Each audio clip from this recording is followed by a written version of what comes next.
যিখিনি আমি যোৱাৰ আগমুহূৰ্তত মানে সেইখিনি ইমান কল্পনা কৰা নাছিলোঁ।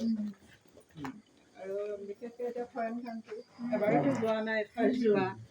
আৰু আমাক এবাৰ ফুৰাম বুলি কৈছিলে, ধৰ এদিন ফুৰাব আৰু কিন্তু ফুৰাব যদিও যে আমি পাটাৰা চিটিত সাগৰৰ সেই যাত্ৰাখিনি পাম বা ইহঁতৰ সেইখিনি সুবিধা লাভ কৰিম সেইখিনি ভবা নাছিলোঁ। মানে যিটো কল্পনাৰ অতীত আৰু সপোনতো মানে নভবা এটা পৰিৱেশ বা এটা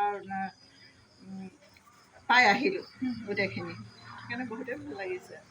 আৰু অনাগত দিনত এনেকৈ ভাবোঁ যে মোৰ লগতে আৰু আপোনালোককো সকলোকে মানে আগবাঢ়ি যাব বুলি আশা কৰিছোঁ। ভাল লাগিব, কাৰণ 30+ পৰা এইজৰ কোনো লিমিট নাই নহয়। কিবা অসুবিধাৰ সন্মুখীন হৈছিলে মানে ভাল বেয়া অভিজ্ঞতাটো দুইটাই থাকে, ভালৰ লগতে বেয়াও, তেনেকুৱা কিবা?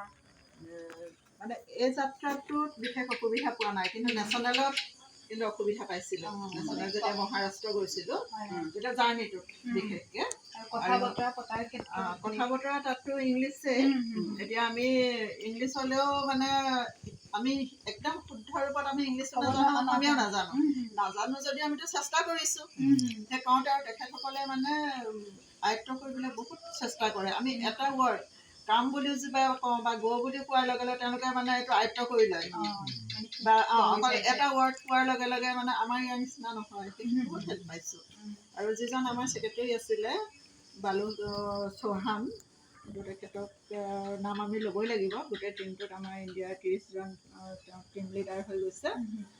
আমাক প্ৰত্যেক ক্ষেত্ৰতে এনেকুৱাকৈ মানে হেল্প কৰিছে, কাকো ইজনক এৰি সিজন সেইটো নহয়, তেওঁ 24 ঘণ্টাই আমাৰ লগত লাগি আছে। সেইকাৰণে আমি অসুবিধা বুলি একোৱে অনুভৱ নকৰিলোঁ। আৰু তাৰ যিখন প্লে'গ্ৰাউণ্ড, তাত আমাৰ খেলৰ যেনেকৈ তেণ্ডুলকাৰহঁতে যিটো এপইণ্ট পায় চিট, তাৰমানে প্লেনৰ পৰা নমাৰ এয়াৰপৰ্টতো আমালৈ গাড়ী ৰৈ আছে। আৰু তাতো প্লে'গ্ৰাউণ্ডলৈ আহিবলৈ হ'লেও 3খন গাড়ী আমাক দি দিছে ইণ্ডিয়াৰ টিমটোক। সেই 3খন গাড়ী নিজৰ নিজৰ চুইমিঙৰ ঠাইত চুইমিং গৈছে, বাস্কেটবলৰ বাস্কেটবল বা য়োগাৰ তাত য়োগা, আমি এথলেটিক্সৰখিনি এথলেটিক্স ভাগে। সেইকাৰণে অসুবিধা বুলি একো পোৱা নাই। আৰু ইমান ধুনীয়া জেগা, তাত প্ৰাকৃতিক সৌন্দৰ্য আৰু ধূলি বালি বা কিবা সেইখিনিতো তাত নায়ে থাকে।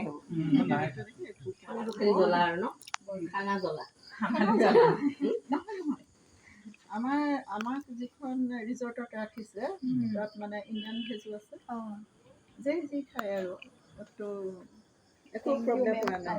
আপুনি মানে আমাৰ নামটো যে তাত জনাব পাৰিলে বহুত কৃতজ্ঞতা আমি জনাইছোঁ আপোনাক। আমি ফুইটছ আৰু এনে যিখিনি ইণ্ডিয়ান ৰাইচ সেইখিনিও আছে। সেইকাৰণে একোৱেই অসুবিধা বুলি মানে আমি অকণমানো কিবা এটা একোৱেই নাপালোঁ। বহুত ভাল লাগিল। ভাল লাগিল। মই কিন্তু একচুৱেলি মই পঢ়িলে পাইছোঁ, মই কিন্তু ভবা নাই। মই বাই কৈছে মামণি শইকীয়া কোন হয়, একচুৱেলি মই ভবা নাই যে ইমান ডাঙৰ প্ৰতিভা আছে, ইমান যে ডাঙৰ প্ৰতিভা আছে, সেই কথা একচুৱেলি ভবা নাছিলোঁ। মানে বাইদেউ অনুশীলন কৰাটো আপুনি ক'ৰবাত কৰি থাকে নেকি? অনুশীলন মানে কি, মই আগতে স্কুল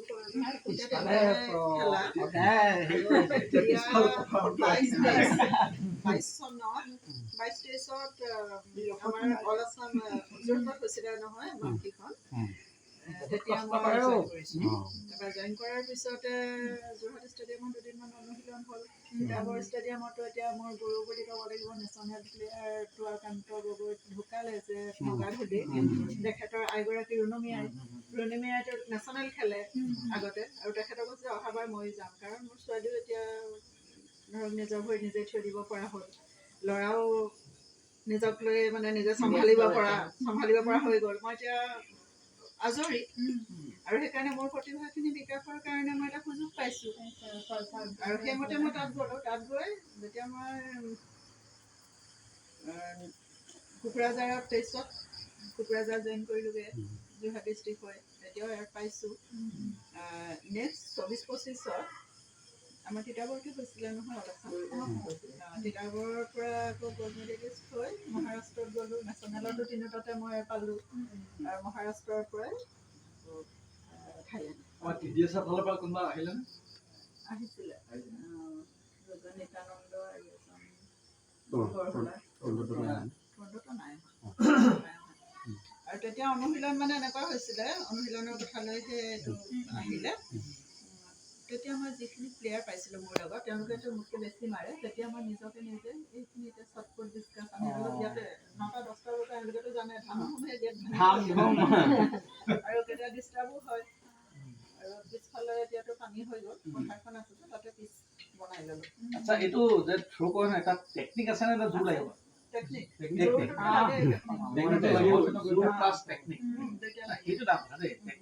কাৰণ মই চাপৰ, কিন্তু বাকীবিলাক ওখটো হাইটটোৰ কাৰণে মোৰ 1 ফুট হ'লেও কম যায় তেওঁলোকতকে। সেইকাৰণে মই বেছি কষ্ট কৰিব লগা হৈছে। আৰু পিছফালে পথাৰত এইফালে মানে হেল'জেন লাইট লগাই ল'লোঁ 9টা-10টা বজালৈকে। আৰু আৰু ধনীয়ে যেনেকে 3 লিটাৰ গাখীৰ খায়, বাইদেৱে 1 লিটাৰ গাখীৰ খায়।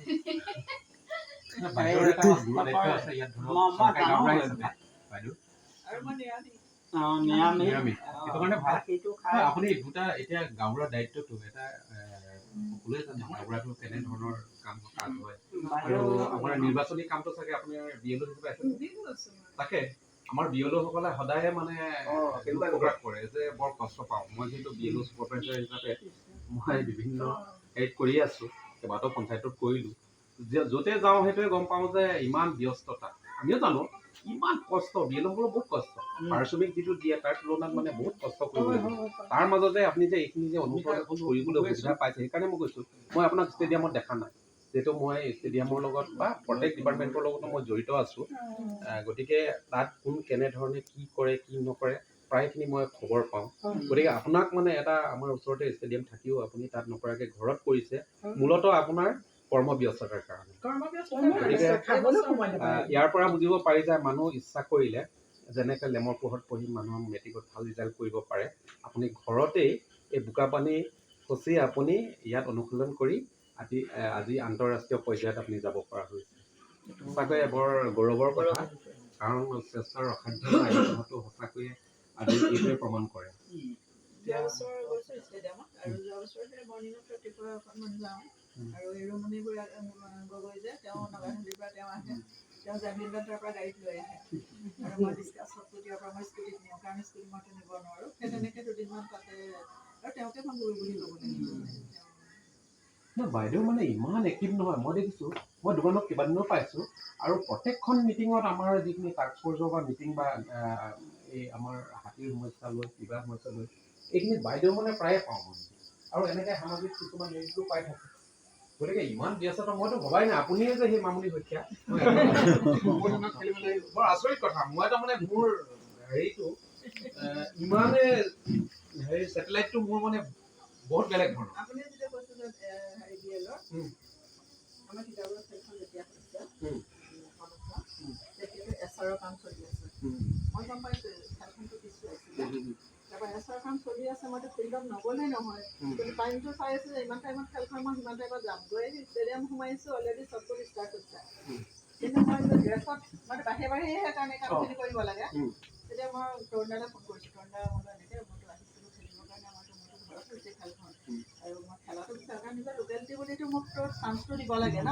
আৰু তেতিয়ালৈকে মানে হেৰি কৰা নাই, ফাৰ্ষ্ট ছেকেণ্ড থাৰ্ড কোনো মানে মাৰি আছে তেনেকৈ মই পাইছোঁ। মই মোক সুযোগ কৰি দিয়ক। তেওঁ সেইখিনি সহায় নাপালোঁ মই।